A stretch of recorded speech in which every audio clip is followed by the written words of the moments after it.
세계 3대 CEO 필독서 100. 일론 머스크의 서재 13. 8. 경제 세상을 이해하기 위해 부의 원리를 공부한다.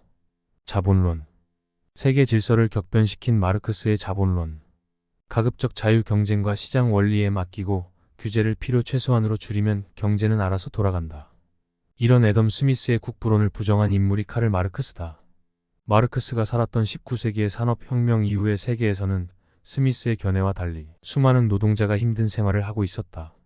이익을 추구하는 경영자는 노동자의 임금을 최대한 낮게 억제하려 했고, 게다가 노동력을 줄일 수 있는 기계의 도입을 추진했기 때문이다. 결과적으로 수많은 노동자가 값싼 임금을 받고 장시간 노동을 해야 했으며 실업의 공포에 떨면서 생활하게 되었다. 그런 노동자의 힘든 상황을 목격한 마르크스는 자본주의를 비판했다.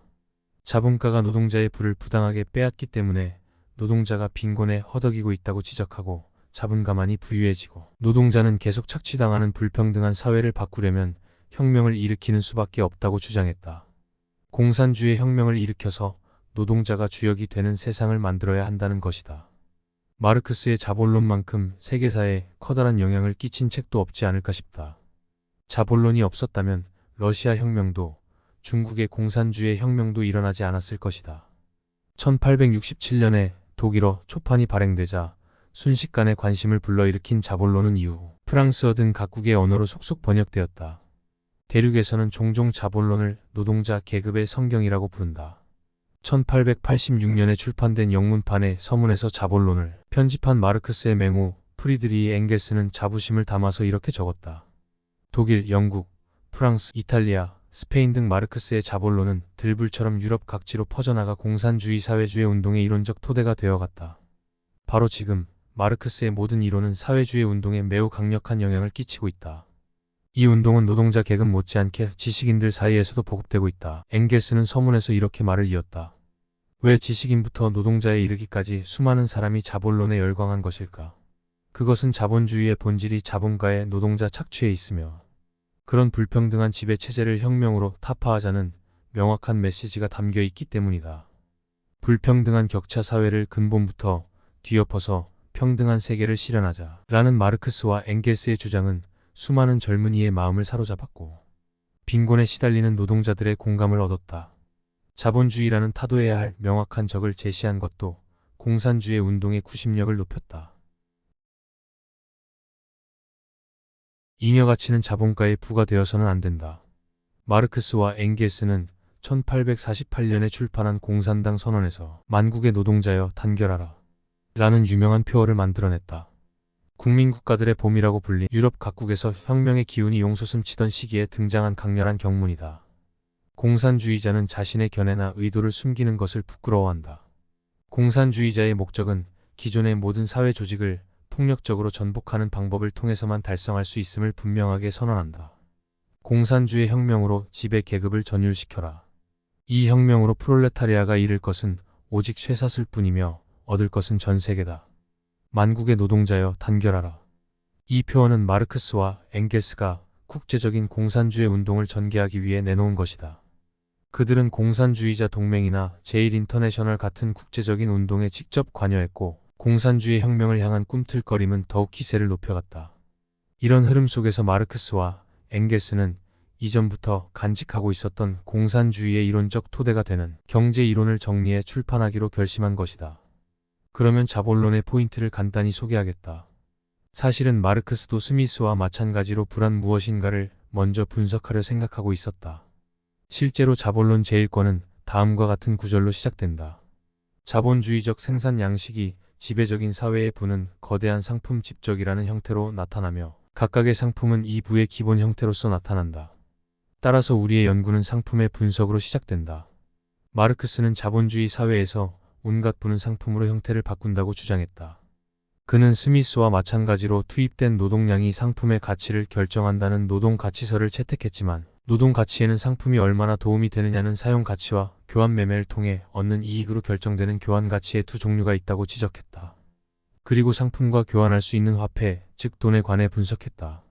일반적인 상품의 유통은 자신들이 생산한 농산물이나 수공예품 등의 상품을 팔아서 돈을 얻고, 그 돈으로 생활에 필요한 상품을 사는 흐름이 된다. 사기 위해서 판다라는 발상이며, 상품 돈 상품으로 교환된다. 그러나 자본으로서의 돈의 유통은 먼저 돈을 사용해 상품을 사들이고 그것을 팔아서 다시 돈으로 교환함으로써 이익을 얻는 형태가 된다. 돈 상품 돈이라는 흐름으로 팔기 위해 산다라는 발상이다. 요컨대 자본주의에서는 최대한 많은 이익을 얻어서 돈을 늘리는 것이 중요하다.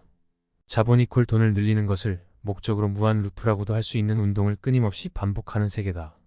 마르크스의 이론에서 특징적인 점은 노동력도 상품으로 파악했다는 것이다. 자본가는 노동자의 노동력을 구입해서 생산물을 만들어내고 그 대신 임금을 지급한다. 그러나 자본가의 목적은 이익의 최대화이므로 노동력을 사용해서 만들어낸 가치와 같은 임금이 아니라 가급적 그보다 적은 임금을 지급하려 한다. 노동자가 만들어낸 가치에서 임금을 뺀 가치를 마르크스는 잉여가치라고 불렀다. 자본가는 노동자가 만들어낸 가치를 착취해서 이익을 만들어내고 있다는 비판이다. 마르크스는 자본가가 잉여가치 이퀄 부를 축적해 점점 부유해지면서도 노동자에게 그 부를 공평하게 분배하지 않기 때문에 빈곤이 계속 축적되고 있다고 생각했다. 부유한 자는 점점 더 부유해지고 가난한 자는 점점 더 가난해진다. 이렇게 해서 경제 격차가 벌어지면 계급 투쟁이 격화되어 자본주의의 종말을 알리는 조종이 울린다는 것이 마르크스의 주장이다.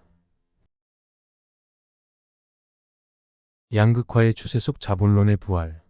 최근 들어 마르크스가 또다시 주목받고 있다. 그 배경에는 수많은 선진국에서 과거 30년 동안 부유층과 빈곤층의 격차가 확대되어 왔다는 사실이 자리하고 있다. 불평등에 대한 비판이 높아지는 가운데 자본주의의 총본산이라고도 할 수 있는 미국에서조차 마르크스를 공부하자는 움직임이 두드러지고 있어서 2016년에는 미국 대학교의 과제 도서 순위에서 공산당 선언이 3위를 차지하기도 했다. MIT의 과제 도서 순위에서도 공산당 선언이 2위, 자본론이 6위에 올랐다. 2013년에는 프랑스의 경제학자인 토마 피케티가 쓴 양극화와 빈곤을 주제로 한 21세기 자본이 전 세계에서 150만 부가 넘게 팔리는 베스트셀러가 되었다.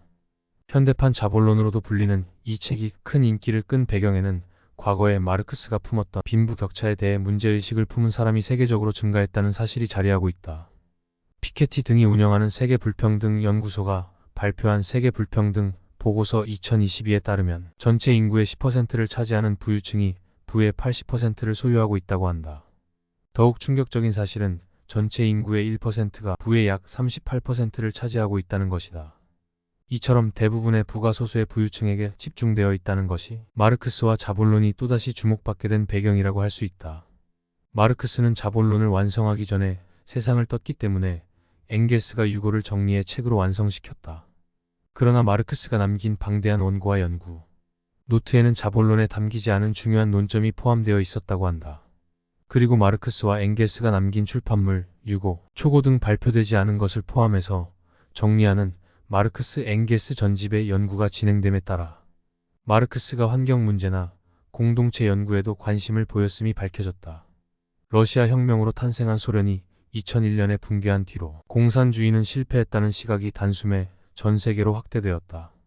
일당 독재의 개인의 자유를 억압하는 사회였기도 한 탓에 부정적인 시각이 우세해졌다. 그러나 마르크스의 사상을 검증해보면 그가 소련 같은 전체주의적인 세계를 지향했던 것이 아님을 알 수 있다. 그렇기에 더더욱 원점으로 돌아가서 마르크스와 자본론, 미발표된 초고 등을 다시 한번 살펴봄으로써 자본주의가 안고 있는 양극화 등의 문제를 해결하기 위한 힌트를 찾아내려 하는 움직임이 나타나고 있는 것이리라. 새로운 자본주의란 무엇인가?